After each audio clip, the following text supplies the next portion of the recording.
It's in the name. Welcome into the Helping Healing Humor with Ben and Travis podcast. I'm Travis Creasy, and along with me is All-Pro counselor Ben Hayes. Howdy, partner. Always good to spend a little bit of time with you after a long day at work and do a little podcasting. And you know, there's no telling what we will find ourselves doing between ministry, your counseling, my podcasting, social media, and of course, our wonderful wives and kids. Sometimes I ask myself, how do we do it all? And my response is usually not very well. And it's very easy to get overwhelmed, especially when you have as hard a time to say no as I do. And then I get you to come along with me or try to talk you and convince you into going. And you're usually hard to tell me no. So with that overwhelming feeling, I have come across something that has helped me focus and become more efficient. And that is called Magic Mind. I started drinking these green shots of goodness in the mornings, and I've noticed a boost of productivity throughout the day. Yeah, Travis, Magic Mind didn't make me jittery, and I didn't have the usual mid-afternoon crash. And that's probably because Magic Mind includes something called matcha that extends the benefits of caffeine by slowing your body's ability to absorb it and prevents the spike in cortisol levels. It also includes nootropics or nootropics, which helps offset some of the symptoms of ADHD. And anyone who knows me well, like you do, Ben, knows I need all the help I can get with that. I took my Magic Mind before my first cup of coffee in the morning, and some of the ingredients in this blast of mind juice, along with matcha, include fun things to say like ashwagandha, which I probably couldn't even say without taking the drink. And that reduces stress and anxiety. Lion's mane mushroom that reduces inflammation, prevents neural degeneration, and stimulates neural regeneration. Whitney and I tried it together, and she was able to power through a major work project in a noticeably shorter time, and it has been a game changer for us. So does that whole neural regeneration thing mean that it makes us smarter, Travis? Because if that's the case, we could probably use a pretty big boost of it. Oh, yeah. Sign me up for that. I need all the help I can get in that category as well. Well, if you're like us and you want a little help in that category or some of these others that we've talked about, you can go to www.magicmind.co/healinghumor and get up to 56% off your subscription for the next 10 days with our code HealingHumor20. Yeah, you can find out all the information about these awesome, powerful little drinks that have helped us tremendously at magicmind.co/healinghumor. You can get up to 56% off your subscription for the next 10 days with code HealingHumor20, all caps, all one word at checkout. We'll get right to our discussion after this short introduction. This episode of the Helping Healing Humor podcast is brought to you in partnership with benandtravis.com. So, Ben, today we decided that we're going to talk a little bit about depression, something that is a word that gets used a lot, but maybe we have a misunderstanding and we throw out some of those things, those words from time to time. We've talked a little bit about anxiety the last time Lonnie was on the podcast, and obviously that brings up someone we are praying for and we hope is getting better and progressing. Obviously, we want to send out a shout out to Lonnie and Jackie. Take an episode and kind of talk about depression. Maybe you could give us some insight into what depression is. I guess that's the first question to ask. You know, what is depression? And I'm sure there are varying degrees, a spectrum, as so many of these things have for depression. So what do you got for us, just to kind of clear it up, let us know what it is, and maybe what's currently being done, or maybe some things that are being talked about in that arena? So you're right. It's a huge, it's a huge thing in our nation anyway, or in our world, I guess I should say, but it's also a pretty huge spectrum. You have people who obviously, thinking about our friend Lonnie and, other people who go through health scares and health struggles and loss of loved ones and things like that occur. Those sorts of things can certainly cause depression. They're almost what you call situational, and it's understood. Our body and our mind is, you know, goes through things like that, it's very difficult not to have some depression. Then you have, you know, other kinds of depression, you know, what even range from what we would call like the blues, you know, somebody feeling kind of down and out. They've had a bad day. They've struggled with some things. There have been some things that just maybe haven't gone their way, you know, lately.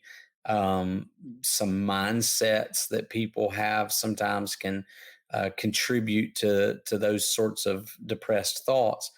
And then, you know, you have some who, and there's probably lots of things in between these. I'm just kind of giving you range wise, but then you have some people who have, you know, what would be more, you know, chemical depression, where you have, you know, certain chemicals in the brain that are not being distributed in the right way. And, you know, that's a kind of depression that it's hard to just talk that out. It certainly helps to have counseling in any of these situations. But sometimes there's a need for some medication that can make up some of those gaps in what's being, you know, chemically given to the brain. And so there's a very you know, it's very important sometimes for people to have that, because you know, when it comes to depression and situations like that, you've got, you know, if the brain's not getting what it needs, it becomes more of, you know, a physical medical issue that needs to be, you know, taken care of in that way. So those are all, you know, it's a pretty wide spectrum, but something that might be helpful just to know that there's different forms of it. And we oftentimes, and we've seen a meme kind of floating around when it comes to anxiety and depression, and some people, the Christian response they've kind of shown is you just need to pray more. And while that is true, it's not very helpful, because we all need to pray more. Like that's kind of, you know, it's when the preacher gets up and goes, well, we need to be unified and we need to love each other, and everybody would amen that. But how? What are the practical ways? And I'm sure there are techniques to prayer. And I hope in the next few episodes or in the next coming weeks, we'll spend some time on different prayer and different levels and different ways practically that prayer can help. But like I said, it's not really helpful to say, well, you need to pray more. Well, that would be true all of the time. We could all pray more. But before we get to practical things that you might can give us, what are some symptoms, I guess, of depression that we might can see? The way people kind of change, the way, you know, certainly I always tell people to look for certain things that change in their behavior. If, you know, whether it's their eating habits or what they are interested in, what they want to do. You know, those sorts of things tend to be things that I tell people to look for. If they're not wanting to go out, they're not wanting to do stuff with friends, their grades are dropping. If they're in school, their work, you know, they don't want to go to work. They're eating some of their eating habits, whether more food, less food, whatever. You know, you just look for some changes in their behaviors. I think obviously there's a lot of times that we notice when someone is depressed. You know, we can tell by just their mannerisms, by what they are interested in and that sort of thing, or what they're no longer interested in is many times what the situation is. So I think, you know, you have to look for that. You have to just think, okay, what's different? And if there is something different going on, then maybe I need to, you know, ask some questions, talk to them, find out what it is that has changed, or, you know, what's different. And so I think all those things are important to, you know, take note of. It's all a little different depending on, you know, who you're talking to. Teenagers are going to be a little bit different than adults are when it comes to the symptoms and things like that. You may see it a little bit differently with teenagers, but certainly, you know, just looking for those changes is always important. So, just kind of a lack of interest, changing appetite, sleep patterns, blaming self, talking negatively about self, sadness, hopelessness, inability to concentrate.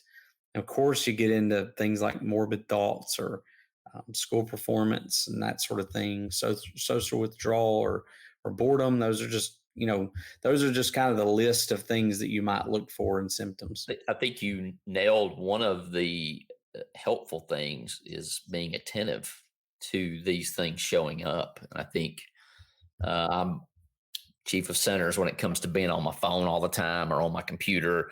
And I think that's one thing that's affecting us all, obviously, as technology increases, that maybe we are not attentive to people. And so maybe we're less able to pick up on those changes when somebody has some of those symptoms that you just mentioned. Yeah, I think that's a huge part of just life in general, but especially of being in the helping profession, being in ministry, is just being aware. Favorite passage I talk about a lot, Titus, chapter 3 and verse 14. Our people must learn to engage in good deeds and to meet pressing needs so that they will not be unfruitful. So, they must learn to engage and meet. I can't engage, in good things or engage in good deeds and meet pressing needs unless I'm paying attention, unless I know what those needs are. And so looking for that, addressing it. We've mentioned maybe on the podcast, maybe in some of the other stuff that you and I have done. You're not going to make someone suicidal by asking about it, but you may save somebody from it. I know, Lonnie has talked about just their response sometimes to that word helps you, Mm-hmm. if they kind of hesitate and delay, there may be some thoughts of that rolling around. And of course, depression in its, very extreme situation in extreme cases, oftentimes leads to suicidality. So certainly, a serious enough topic that needs to have some attention given to it, not just on the podcast, but in the church. Yeah, certainly. That's what I was about to say. Certainly promoting a culture of it's okay to talk about those things would be a huge shift for a lot of our churches. But I have seen places where it's done very well and people are very open. I know at Riverside, we have share time every Sunday where we're going to pass a microphone and you have to almost turn it down. Like you have to be like, no, I don't have anything to share. And we kind of go around the room. Now, there's not a lot of people owning up to depression or anxiety, although we do have some. And we pray, and we don't pray for everyone by name every Sunday, but it is on a list that goes out to all the churches of all the members of the church. And so there's this promotion of the culture. And obviously that's what we're trying to do here with this podcast, that you and I love to have a good time. We generally are having a good time, especially if we're near each other. But that doesn't really mean that someone's not struggling or having a hardship. In fact, there are tons of examples of the life of the party being the very one who needs the most help or needs a shoulder to cry on.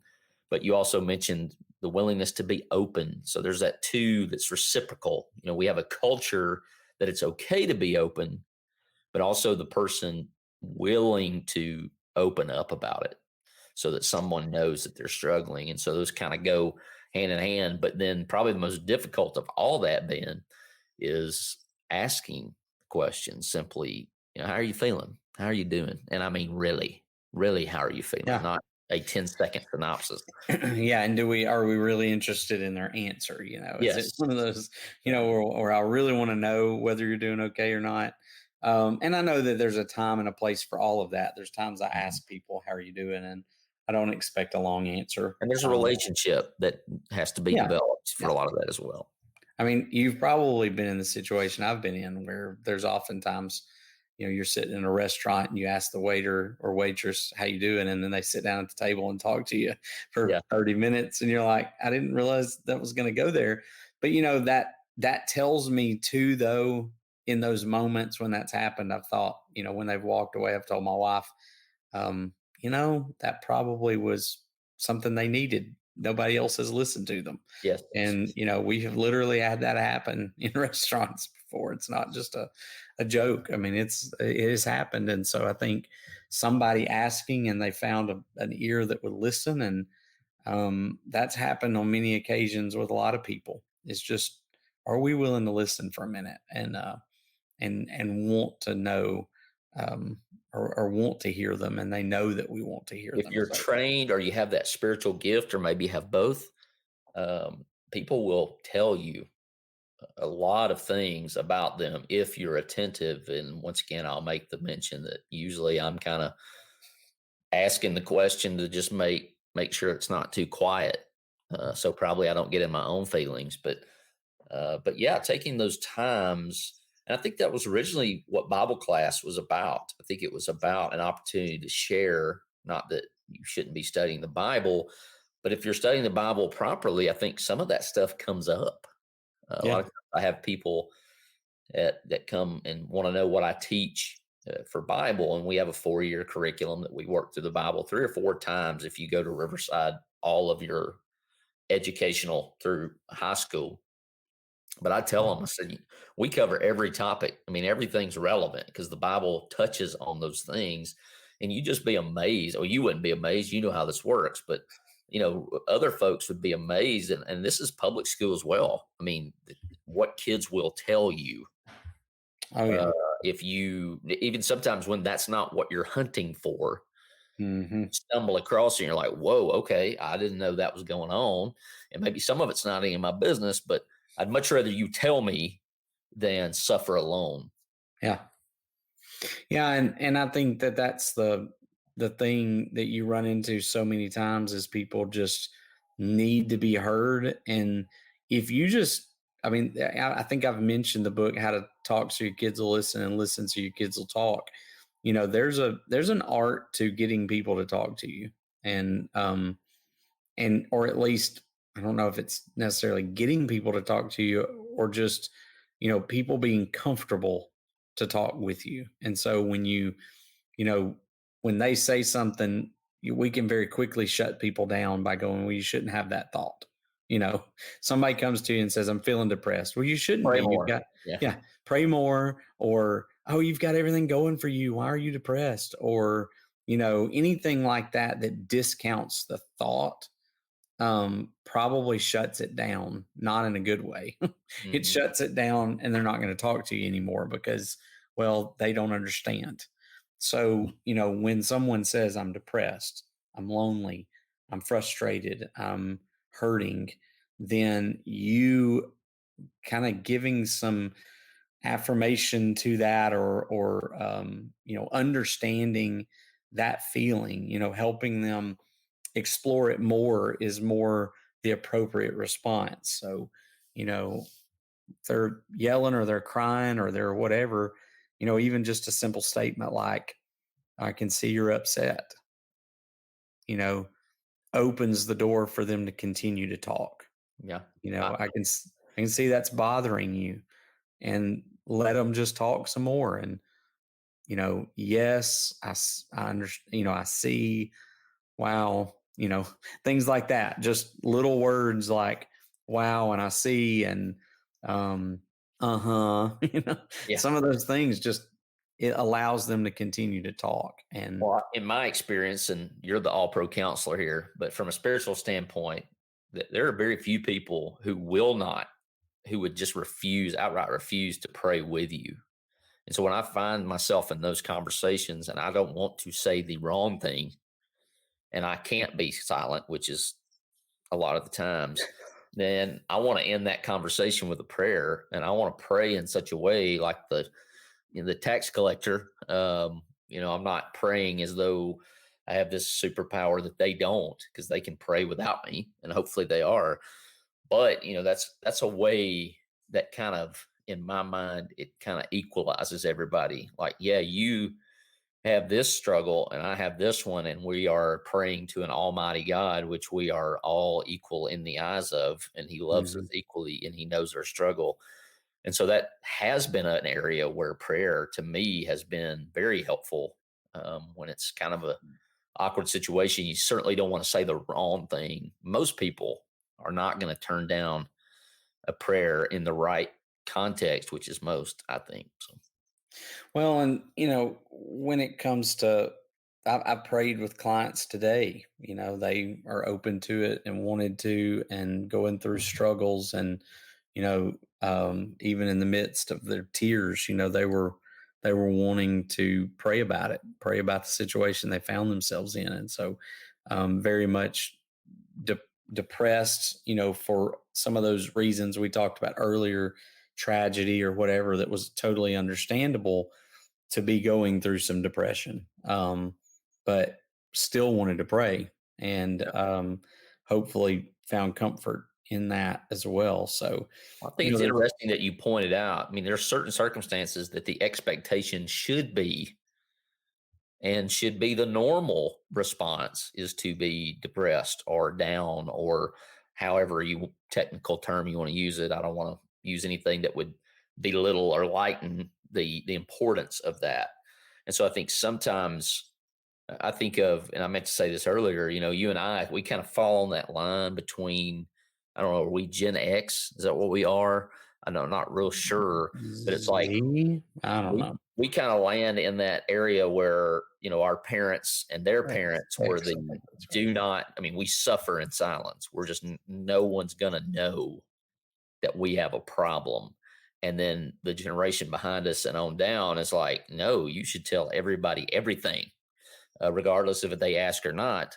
And so it's kind of like, that's my difficulty, because I see the benefits in kind of the both. And so I think if you meld them, there's a response in there. But, at the end of the day, don't suffer in silence. Like, I think about some of the stuff my grandparents dealt with, and their society just, hey, that's how you deal with it. You just internalize it and you never let it out. And man, I've gotten to the point where I err on the complete other side of that a lot more. And you mentioned our grandparents.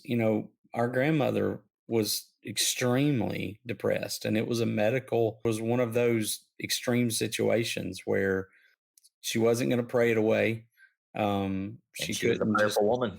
She could, yeah, loved her Bible, and very godly woman, but probably struggled with bipolar. From what me looking and seeing what was going on, that's probably what she struggled with, and had a very extreme kind of roller coaster from depression to feeling good sometimes. And so it was pretty cyclical, and we saw it very often. But for her, there was a lot of support. There was a lot of love, a lot of family members, a lot of family members in our family.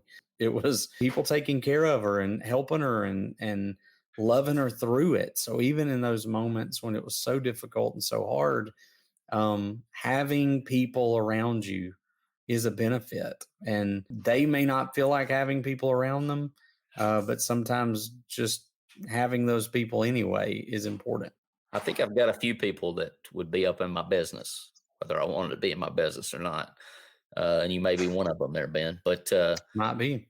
So if you had some practical things, what are some things that, obviously I'm not a medical doctor. I can't prescribe medicine, and I can always refer somebody to a counselor. But are there things that regular Joe Schmo, Travis Creasy could do maybe to help? Or if I'm feeling those sort of things, other than, of course, reaching out and letting somebody know, are there some things I could do for someone or I could do for myself that would help? Just make sure that you reach out, whether you see it in someone else or if you're struggling with it yourself, that you reach out and that you try to, not keep it to yourself. I think, one of the classic biblical examples that we see is Elijah, and he goes in 1 Kings 19. He goes to the mountain, leaves everybody, then leaves his servant, then goes up into the mountain all by himself. And it's like he withdraws. And in those moments where you want to withdraw, in the moments where you want to stop eating, in the moments where you want to do some of the things that sometimes we think will help us, they're actually probably, or we just don't feel like doing. It's those very things we really need to do. And so I think keeping people around you, staying active, keeping a regular diet, sleeping well, getting on a regular sleep schedule as much as possible. Because, I mean, you and I know, I mean, you get grumpy and I get grumpy when we don't get enough sleep. And I know grumpy and depressed are two different things, but it certainly impacts the way that we feel. So I think the first thing that you kind of think about is, even if I don't feel like it, what are the things that are good for me to do? Get around people, and then specifically find some people who can help. Whether that's going to your doctor and saying, Doc, I'm depressed. I'm not feeling right. I'm not feeling myself. I'm having thoughts that I'm not comfortable with.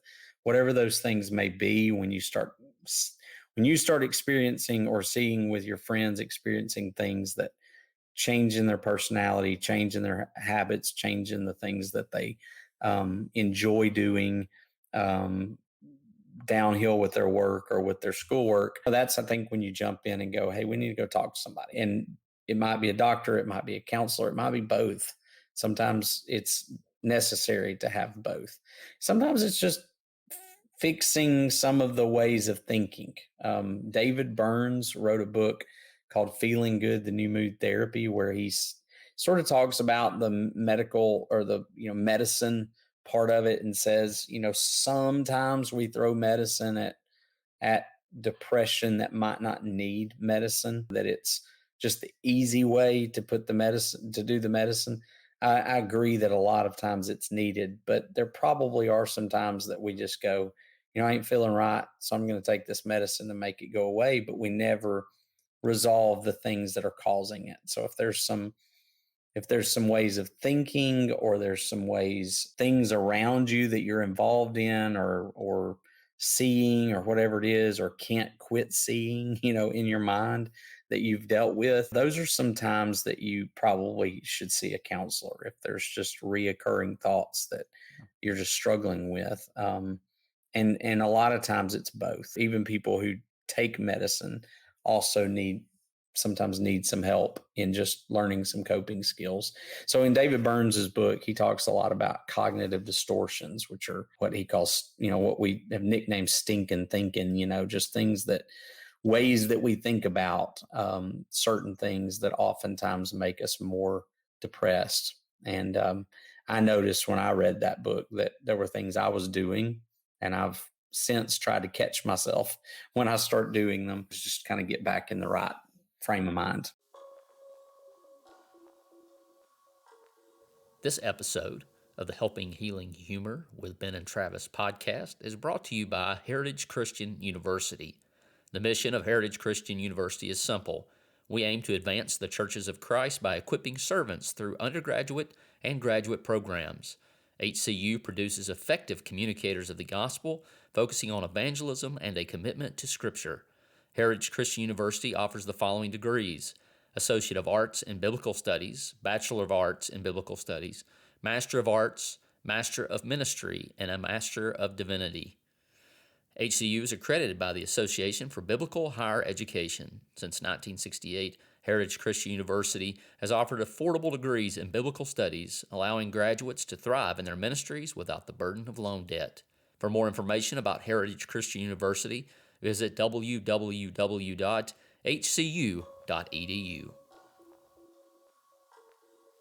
Ben and Travis racing shirt. Question of the day. That's right. You can get your own Team Ben and Travis racing shirt at CYC and pick up a copy of Reframing Hope. Together, combo deal. You can order that at benandtravis.com/store. So the Team Ben and Travis Racing. Question of the day is this, Ben. What has been the best thing that you've gotten for Valentine's Day?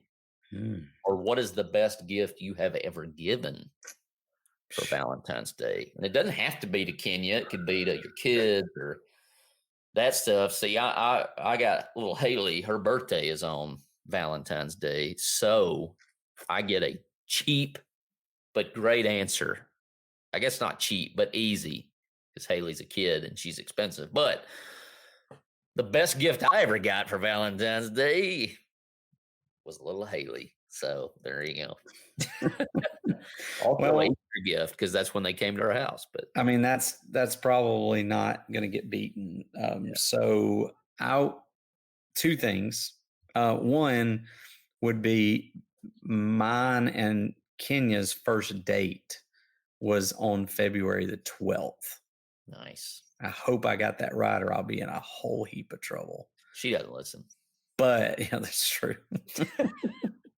But I'm almost positive I'm correct about that. So our Awesome. very first date was on February the 12th, right before Valentine's Day. So I'll say that her coming into my life Boom. was the Boom. best Valentine's Day present Man, ever all been given kinds to of me. brownie points on this episode today. Well, they can't say that we didn't give them a heads up because this is going to come out well before Valentine's Day, but it also removes our excuse for not having something ready to go. So I won't ask if you have something already because I figure we're all in the same boat. But if you don't have something already, like I mentioned, you could get the combo. You could get yourself a t-shirt, fellas, and get your wife a copy of Reframing Hope, Our Journey Through Cancer, Adoption, Love. Or ladies, I know we have a ton of awesome women who listen to this show.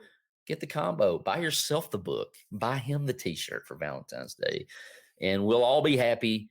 You'll be happy. We'll be happy. We'll all be happy. But Ben, I appreciate your input there on the topic of depression. Obviously, it's something that all of us have been impacted either personally or by those around us. Thanks for being with us for this episode of the Helping Healing Humor podcast. Be sure to download our free ebook, 28 Days of Focused Living, at benandtravis.com and receive all of our Helping Healing and Humor extra content directly in your inbox. We look forward to having you join us at the same Ben and Travis time, same Ben and Travis channel.